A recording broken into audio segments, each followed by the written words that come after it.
For 25 years, I believed I had it all: a loving wife, a perfect family, and a life built on trust.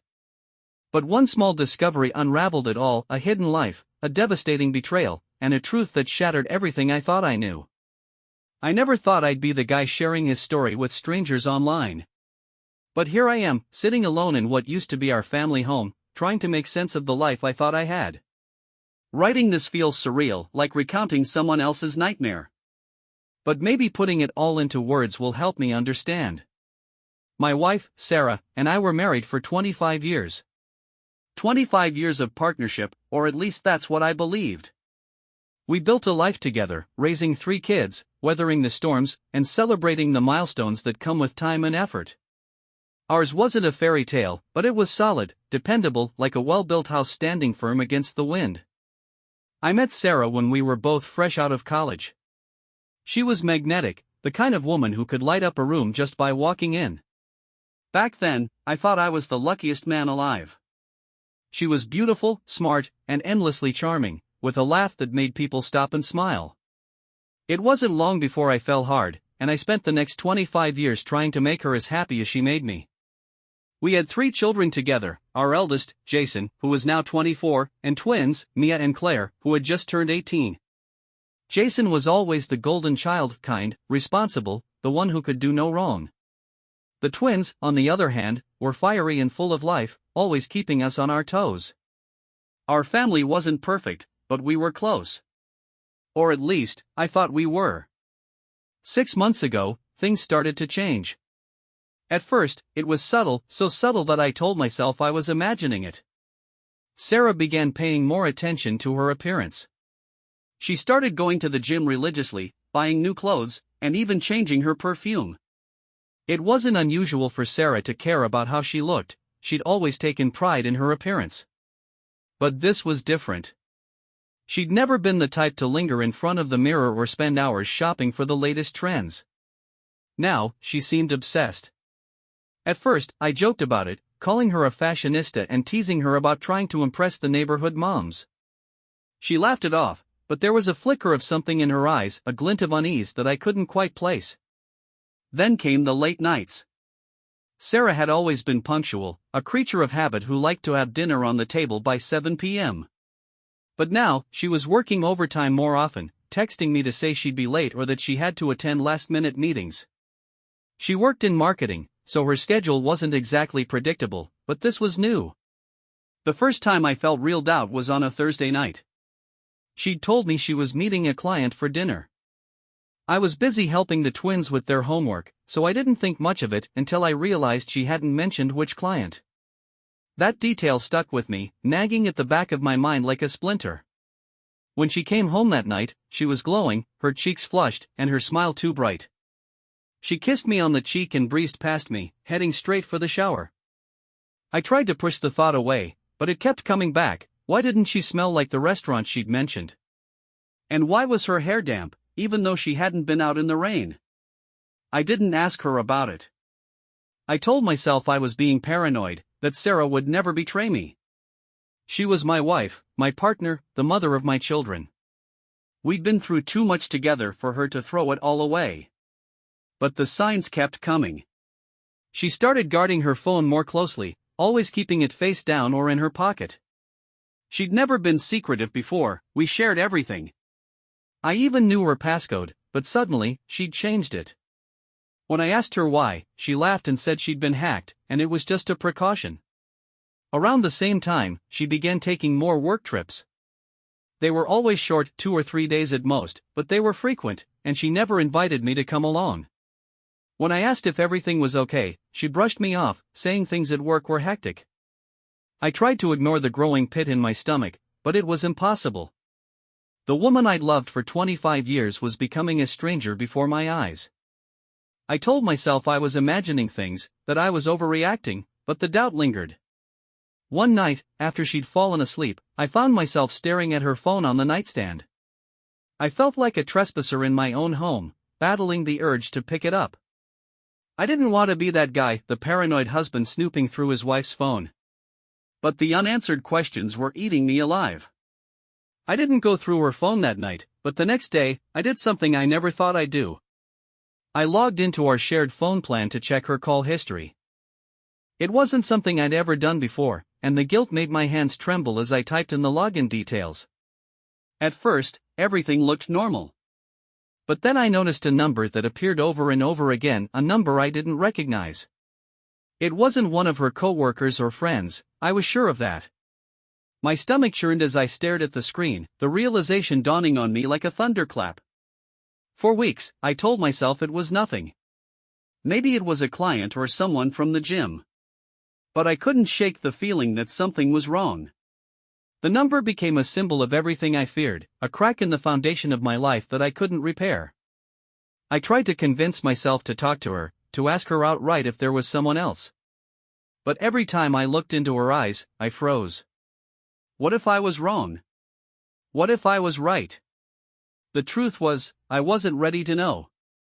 That's how it started, to small, almost imperceptible changes that grew into an avalanche. At the time, I had no idea just how deep the cracks went or how much destruction they would bring. Looking back, I wish I'd done things differently. I wish I'd asked the hard questions before it was too late. But hindsight is a cruel thing, and the illusion of our perfect life was already beginning to shatter. Once the seed of doubt is planted, it's impossible to ignore. It grows, twisting itself around your thoughts until every interaction feels suspect, every smile a facade, and every laugh tinged with betrayal. That's where I found myself, living in the shadow of my suspicions, unable to confront Sarah or let go of the growing fear that I was losing her to someone else. The phone number I'd found haunted me. I didn't call it right away, I wasn't sure I wanted to know the truth. Instead, I tried to gather my courage, telling myself I needed more evidence before jumping to conclusions. But each passing day chipped away at my resolve, leaving me restless and anxious. The tipping point came during one of Sarah's so-called business trips. She'd told me she was heading to a resort in a nearby city for a 2-day marketing retreat. As always, she left in a whirlwind, kissing me on the cheek and hugging the twins goodbye, her suitcase already packed and waiting by the door. That evening, as I sat alone at the dinner table, I couldn't shake the feeling that something was off. Her absence felt heavier than usual, like a weight pressing down on my chest. After putting the twins to bed, I poured myself a drink and stared at her empty seat across from me. Before I knew it, I'd grabbed my laptop and opened our shared phone account. The number was still there, still frequent, and still unexplained. Without allowing myself time to second-guess, I copied the number and pasted it into a reverse phone lookup tool. The results were immediate. The number belonged to a man named Eric Whitman. I didn't recognize the name, but that didn't make me feel any better. My heart raced as I clicked through the search results, trying to piece together who this man was. He wasn't a coworker or a family friend, of that, I was certain. The next day, while Sarah was still away, I decided to dig deeper. I'd always trusted her completely, which meant I'd never felt the need to monitor her email or social media accounts. But now, trust felt like a luxury I could no longer afford. I logged into her laptop using the password I'd memorized years ago, back when trust had been implicit and unshakable. At first, everything seemed normal. Her inbox was full of work emails and newsletters, and her social media accounts were exactly as I remembered: pictures of the kids, family trips, and the occasional inspirational quote. But as I scrolled further back, I found a hidden folder in her email labeled personal. My stomach churned as I opened it. The first email I saw was from Eric Whitman. "Can't wait to see you again this weekend," it read. Counting down the hours. I froze, the words blurring before my eyes. It felt like the floor had disappeared beneath me, leaving me suspended in a void of disbelief and dread. I clicked on the email, and my worst fears were confirmed. Attached was a picture of the two of them together, standing close and smiling in a way that made my blood run cold. Over the next hour, I scoured the folder, reading message after message that painted a picture of a relationship I hadn't known existed. They'd been seeing each other for months, meeting in secret and exchanging messages filled with the kind of intimacy that used to belong to us. One email stood out, a message from Sarah to Eric. "Sometimes I feel like I'm living two lives," she'd written. "I love my family, but I can't help how I feel about you. You make me feel alive in a way I haven't felt in years." The words hit me like a physical blow. All those late nights, the guarded phone, the unexplained absences, they all made sense now. She wasn't just distant, she was gone. I didn't sleep that night. I sat in the living room, surrounded by evidence of her betrayal, trying to process what I'd discovered. Memories of our life together played in my mind like a cruel slideshow, each one tainted by the knowledge that she'd been lying to me. When Sarah returned from her trip the next evening, I could barely look at her. She walked in with her usual brightness, hugging the twins and asking about their weekend. I stood in the doorway, watching her with a mix of anger and heartbreak. "You okay?" she asked, noticing my silence. "Fine," I replied, my voice cold and distant. She frowned, but before she could press further, Mia interrupted, asking about dinner. Sarah turned her attention to the kids, and I took the opportunity to retreat upstairs. I couldn't confront her, not yet. I needed time to figure out what to say, how to ask the questions that would tear our family apart. Over the next few days, I tried to act normal. I went to work, helped the twins with their homework, and even smiled at Sarah when she asked about my day. But inside, I was unraveling. Every time she kissed me goodnight or asked how I was feeling, I wanted to scream, to demand an explanation. But I held back, unsure if I was ready to hear the answers. Then, one evening, I found myself standing outside her office after hours. Her car was in the parking lot, but the building was dark. My heart pounded as I debated whether to go inside. I didn't know what I was looking for: proof, maybe, or closure. I didn't find Sarah that night, but I found something else: a parking receipt in her car for a hotel on the other side of town.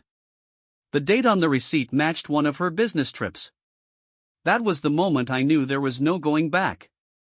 Discovering the hotel receipt was the final confirmation I'd been dreading. I stood in the driveway, clutching the thin slip of paper like it was a grenade that had just detonated. All the lies, the unanswered questions, and the nagging suspicions suddenly clicked into place. Sarah wasn't just distant, she was living a life I wasn't part of. I didn't go inside right away.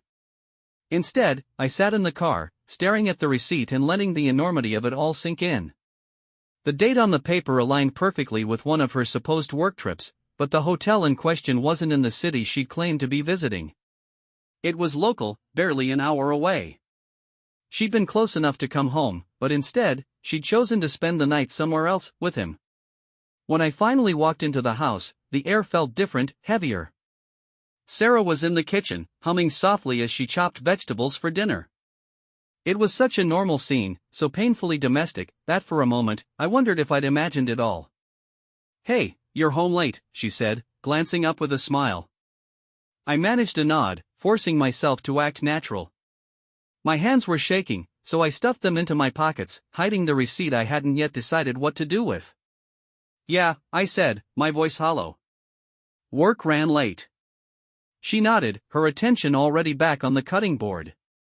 I stood there for a moment, watching her, and wondered how many times she'd stood in this kitchen with secrets weighing down her smile. That night, as we lay in bed, I couldn't sleep. Sarah drifted off quickly, her breathing slow and steady beside me. I stared at the ceiling, replaying every moment of the past few months in my mind. How had I not seen it sooner? The signs had been there, but I'd ignored them, convincing myself that our marriage was unshakable. The next morning, I made a decision.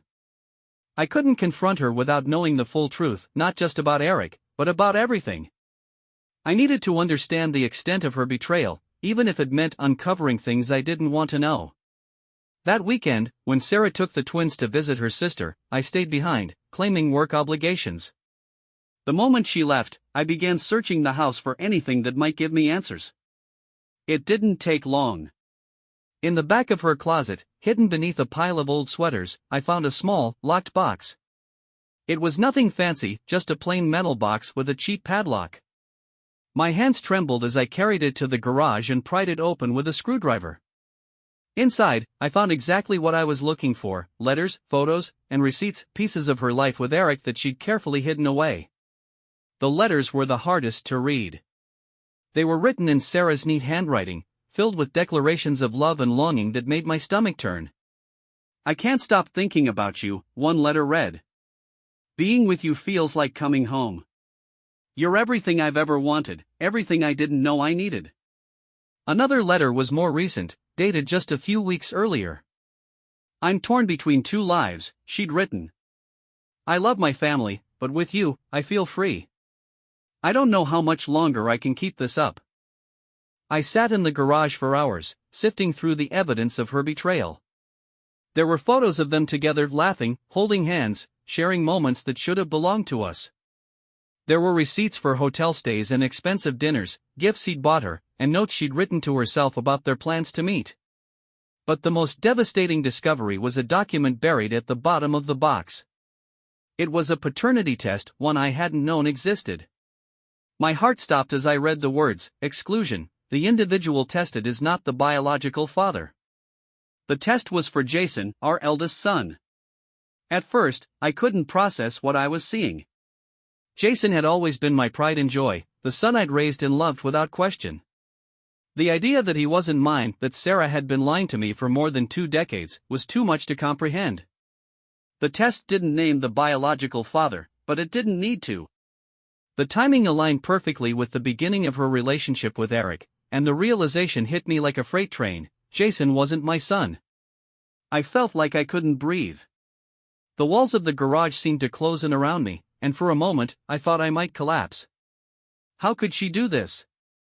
How could she look me in the eye every day, knowing she was hiding something so monumental? When Sarah and the twins returned that evening, I could barely hold it together. I went through the motions, pretending everything was fine, but inside, I was crumbling. I wanted to scream at her, to demand answers, but I knew I needed to think carefully about my next move. Over the next few days, I kept the secret to myself, unable to face the consequences of what I'd uncovered. Jason was scheduled to come home for a visit that weekend, and the thought of seeing him, of pretending nothing had changed, was almost unbearable. When he finally arrived, his smile was as bright and genuine as ever. He hugged me tightly, calling me Dad with the same warmth he always had. I felt a pang of guilt, knowing what I now knew but unable to say it out loud. As the weekend went on, I watched Jason closely, searching for any sign that he might have known the truth. But he didn't. To him, I was his father, and he was my son. That bond, as fragile as it now felt, was the only thing keeping me from falling apart completely. The weight of the secret grew heavier with each passing day. I knew I couldn't keep it bottled up forever, but I also knew that confronting Sarah would tear our family apart. The betrayal was too deep, the lies too tangled. I didn't know it then, but the worst was yet to come. There's a strange kind of calm that settles over you when your life has already fallen apart. It's not peace, it's more like the numbness you feel when you've been in the cold for too long. That's where I was as I tried to navigate the aftermath of my discoveries. The letters, the photos, the paternity test, they were all pieces of a puzzle I wished I'd never seen. Jason left that Sunday night, hugging me tightly as he always did, unaware of the storm brewing inside me. Watching him drive away, I felt an overwhelming mixture of love and despair. How could I look at him the same way, knowing he wasn't biologically mine? But how could I let that change the bond we'd built over 24 years? By Monday morning, I knew I couldn't keep pretending. The weight of it all was crushing me, and I couldn't carry it alone any longer. I decided it was time to confront Sarah, even if it meant ripping our family apart. That evening, after the twins had gone to bed, I sat Sarah down in the living room. She looked tired, her hair pulled back into a messy bun and her makeup smudged from the day. For a moment, I hesitated, wondering if I could really do this. But then I thought about the letters, the hotel receipts, and the paternity test, and the anger surged back. "We need to talk," I said, my voice colder than I intended. She looked up, startled by my tone. "What's wrong?" I didn't answer right away. Instead, I reached into my pocket and pulled out the hotel receipt, laying it on the coffee table between us. Her eyes widened as she recognized it, and I saw the color drain from her face. "What's this?" I asked, though I already knew the answer. She hesitated, her hands trembling as she reached for the receipt. "Where did you find this?" "In your car," I said flatly. "It was with the rest of your lies." Her eyes darted to mine, wide with panic.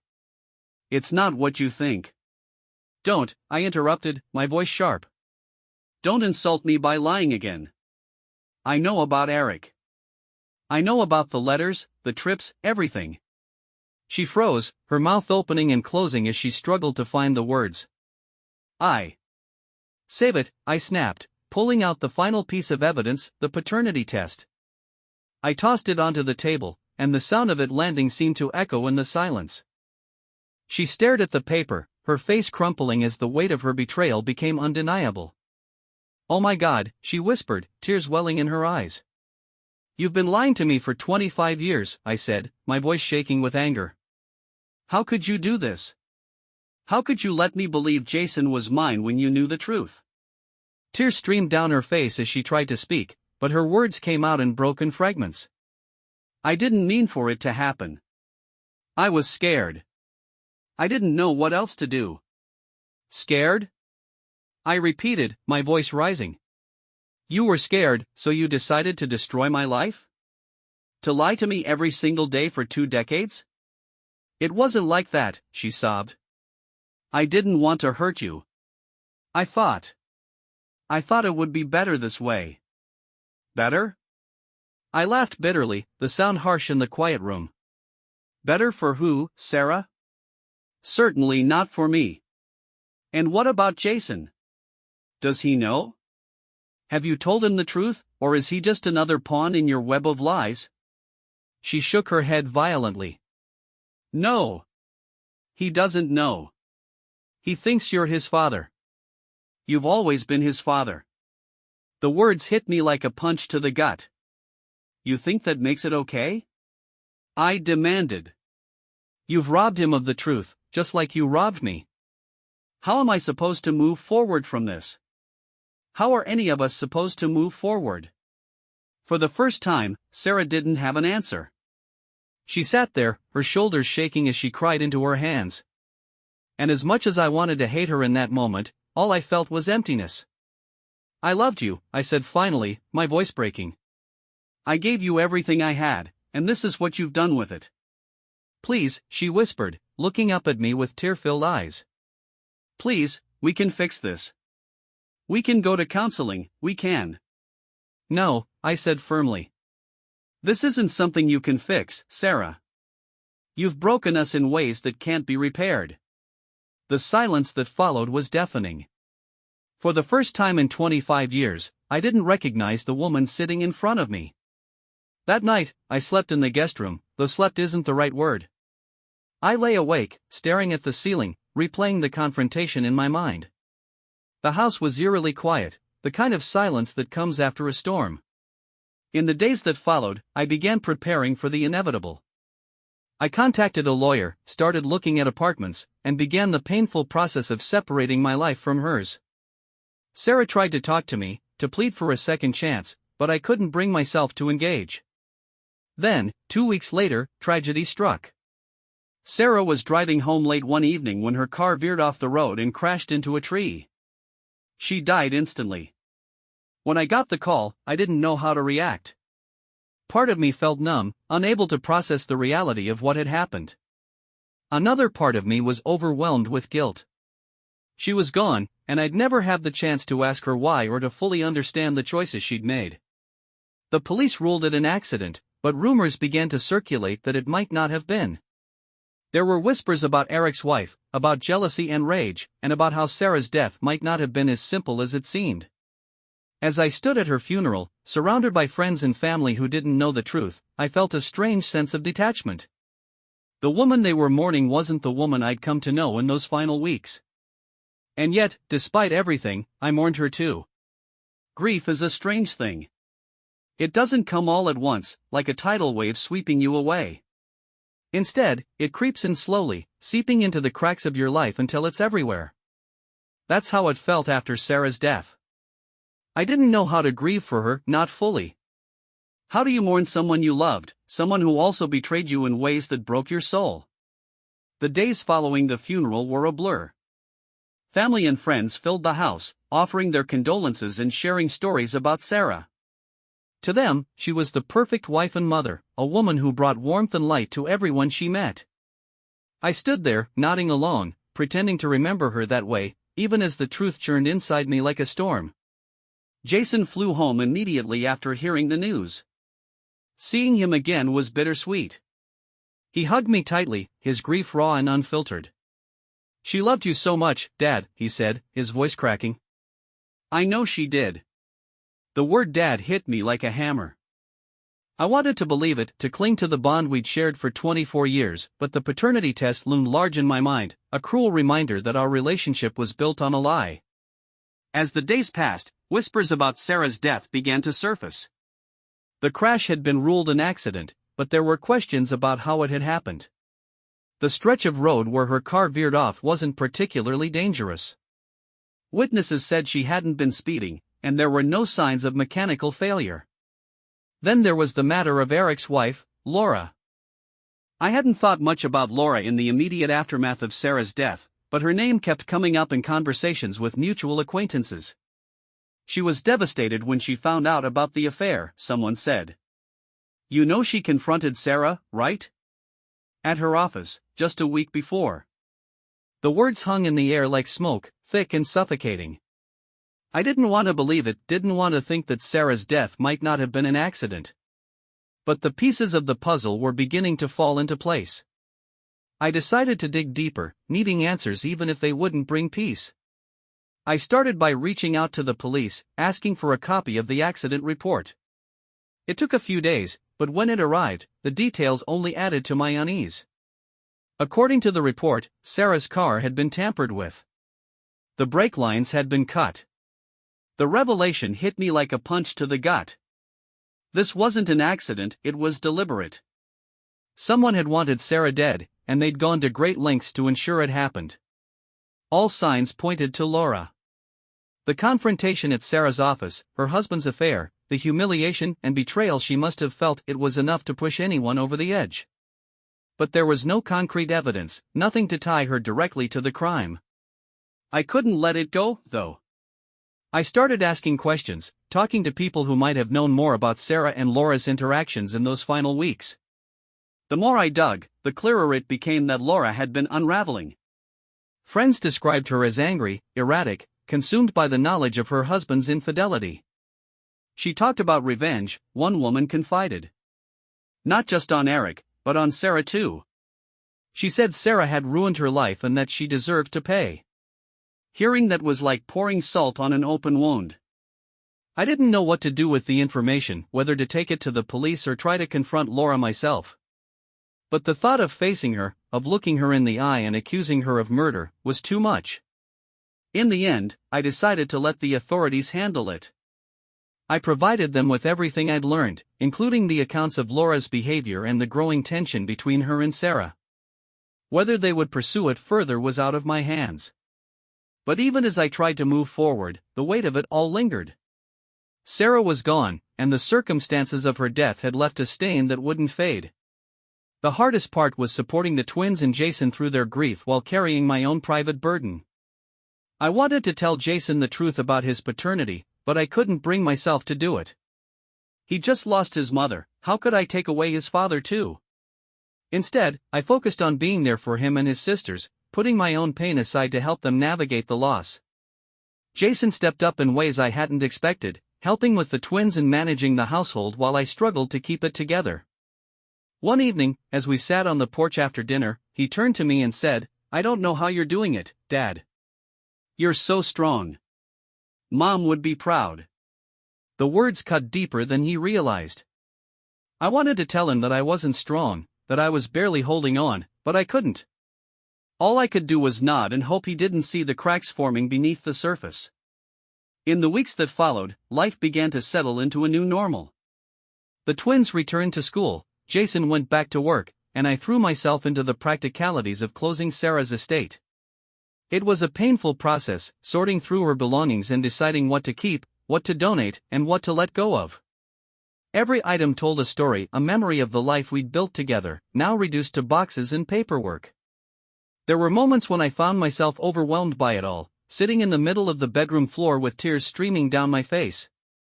But through it all, I tried to remind myself that life goes on. In the months after Sarah's death, I discovered that rebuilding your life after devastation isn't a linear process. It's messy and chaotic, filled with moments where you feel like you're making progress, only to be blindsided by a memory or a stray thought that pulls you back under. At first, I threw myself into distractions. Between handling Sarah's estate, working extra hours, and trying to be there for the twins, I didn't give myself time to dwell on the pain. Jason came home frequently, checking on me and the girls, stepping into the role of caretaker in a way that made me both proud and deeply sad. I wondered if he suspected how broken I was inside. One evening, as I sat in the living room sorting through paperwork, Mia and Claire joined me. They'd been quieter since their mother's death, their usual spark dimmed, but they were trying in their own way to keep things normal. "Dad," Mia said hesitantly, breaking the silence. "Can we talk about Mom?" I froze, unsure how to respond. "Of course," I said finally, setting the papers aside. "She was complicated," Claire added, her voice barely above a whisper.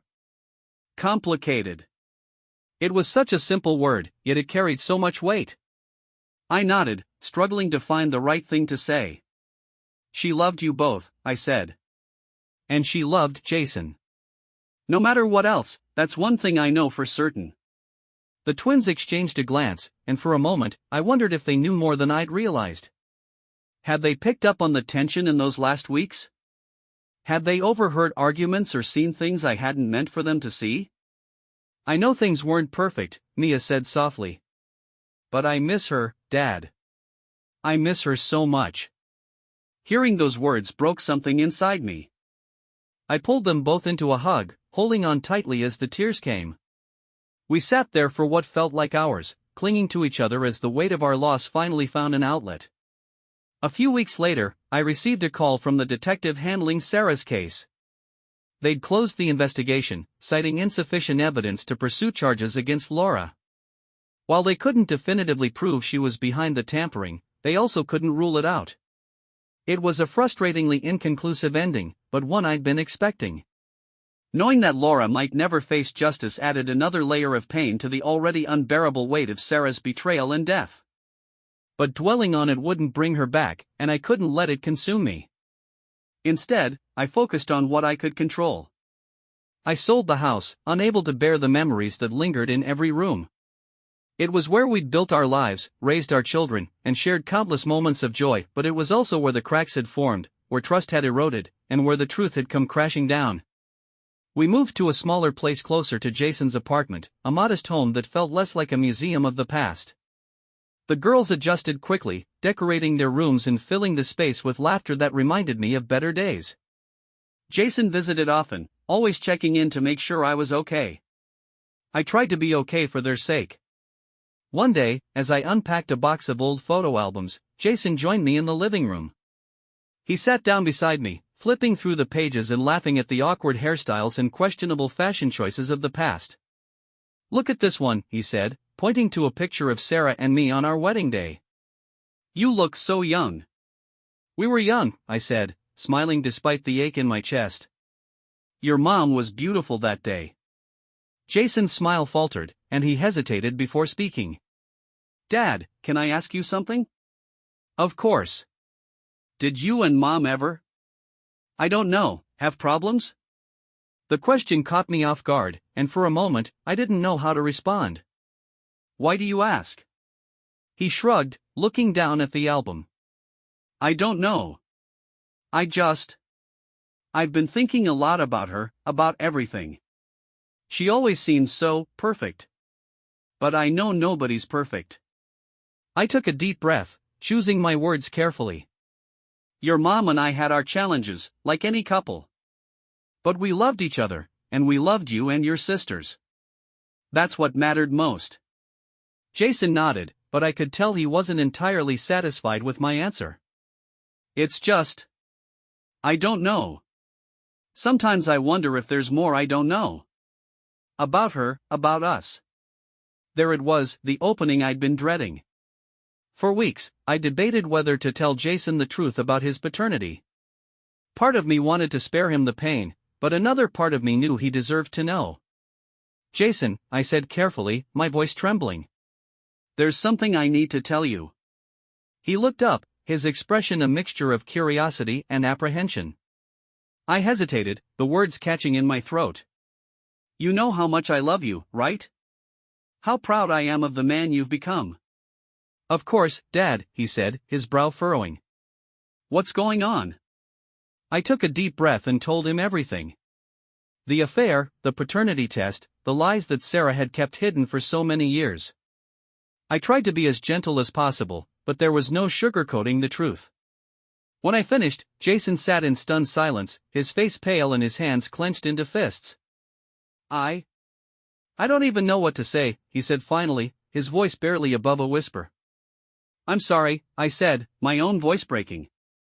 "I wanted to tell you sooner, but I didn't want to take anything away from you, not after everything else." He looked at me, his eyes filled with tears. "You didn't take anything away, Dad. You're my father. You always have been." Hearing those words lifted a weight I hadn't realized I'd been carrying. I pulled him into a hug, holding on tightly as we both let the emotions flow. "Thank you," I whispered. In the weeks that followed, Jason and I grew closer, our bond stronger than ever despite the revelations. The twins adapted well to our new life, finding comfort in routines and each other. And me? I began to find peace in the small moments, a quiet evening on the porch, a laugh shared over dinner, the sound of my children's voices filling the house.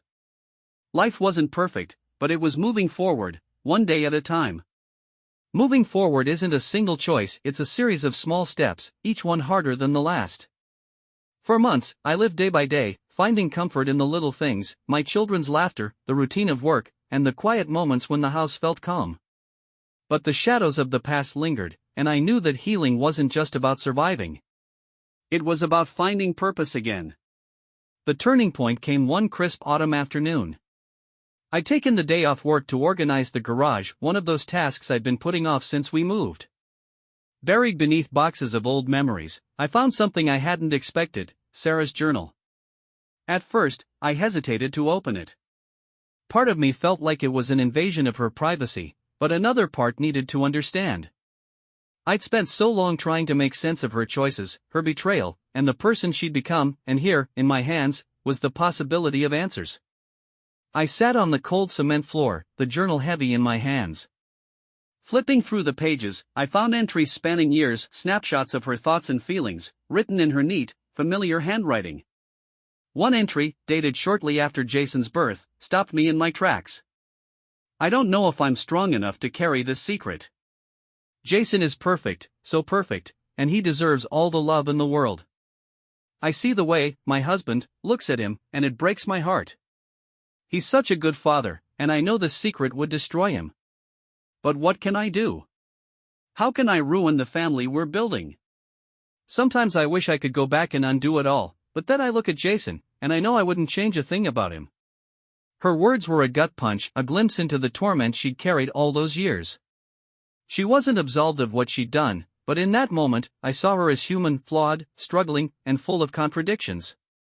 Further entries revealed her struggles to reconcile her feelings for Eric with her loyalty to our family. She wrote about her guilt, her longing, and her attempts to suppress the parts of herself that felt unfulfilled.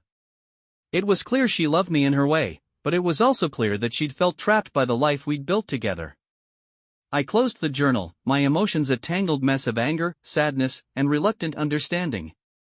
She'd made her choices, and they'd hurt all of us, but those choices hadn't been easy for her either. For the first time, I began to let go of some of my resentment, realizing that clinging to it would only keep me tethered to the past. In the months that followed, I focused on rebuilding not just my life, but my sense of self. I took up hobbies I'd abandoned long ago, woodworking, hiking, even photography. The time alone in nature or in my workshop became a form of therapy, a way to process everything I'd been through. Jason continued to visit often, and our relationship grew deeper. We talked openly about the revelations of the past year, and he assured me that nothing would change how he felt about me. "You're my dad," he said one night over dinner. "Blood doesn't matter. You're the one who raised me, who taught me how to be a man. That's what counts." The twins thrived in their new school, throwing themselves into activities and making new friends. Their resilience amazed me, and their joy became a source of strength for me as well. Then came the unexpected, a chance encounter that would change everything. It was a Saturday morning, and I was at the farmer's market picking up fresh produce. As I browsed the stalls, I struck up a conversation with a woman selling homemade jams.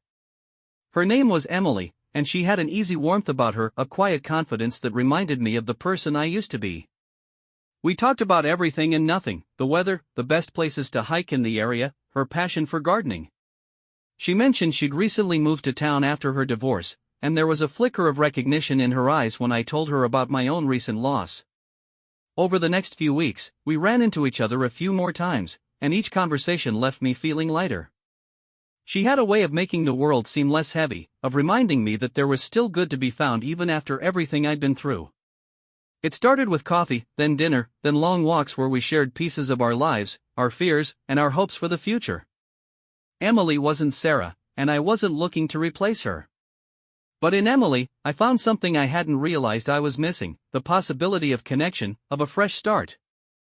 A year after Sarah's death, I stood in the backyard of our new home, watching the twins laugh as they played a game of catch. Jason was sitting on the porch, flipping through a book, and Emily was beside me, her hand resting lightly on my arm. Life wasn't perfect. The scars of the past were still there, and they always would be. But for the first time in what felt like forever, I felt something I hadn't in years: hope. I'd learned that forgiveness isn't just about letting go of anger toward others, it's also about forgiving yourself for the things you couldn't control. I couldn't change what had happened with Sarah, but I could choose how to move forward. And so I did, one day at a time, building a new chapter not just for myself, but for my family. When a person dies with their secrets, does it make their betrayal easier or harder to forgive? If you were faced with a life built on lies, would you try to rebuild or walk away completely? Let me know it in the comments.